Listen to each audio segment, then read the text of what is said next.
Raging Gail by James Ryan. Read by the author. Part the 15th.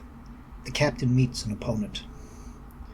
Hope felt exposed between the pirates, with whom she had boarded the fleet, and the Dutch crew fighting them off.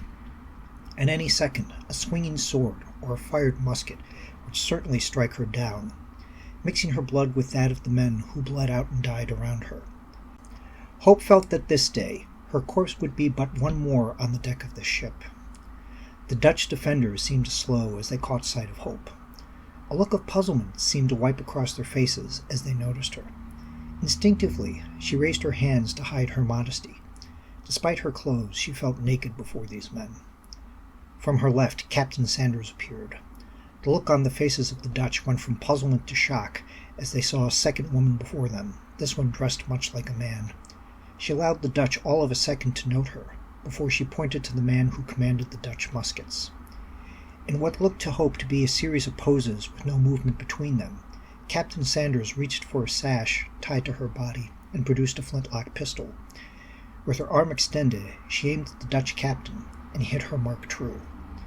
Before the Dutchman could do more than just bounce from the shock of taking a musket ball to the chest, Captain Sanders drew her sword and leapt forward. The force with which she jumped fell behind the hilt, placing the sword into his gut halfway up the blade. The look of fury on her face as she turned, growling like a peal of thunder coming over the water, pulling the blade from the corpse as she did, forced the Dutch guards to drop their weapons. Two even tried to flee from her, but fell into the arms of the other pirates. Dutch cries immediately came up from the hapless victims of the pirates, as the crew dropped their weapons and surrendered. Some of the Dutch gave up their arms fast enough that the enraged crew of the Raging Gail noticed, and their lives were spared the butchery that befell the slower men. The cries of the pirates winning the day drowned out the pitiful pleas of mercy. As the pirates went from killing to robbing, seizing anything they could from below, particularly anything valuable or edible, Captain Sanders came up to Hope. The captain's sex was more obvious now, as the blood from the Dutch captain had bathed her blouse, and made it cling more closely to her body.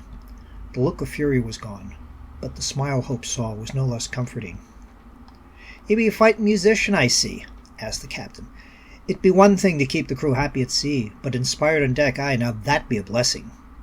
Hope just stared at her, wondering why Providence would so place this upon her, wondering what she had done to deserve this fate. Thank you for taking this moment with me. If you want to keep up with new chapters as they get posted, please subscribe to the channel and click the bell icon for notifications for when pieces go up.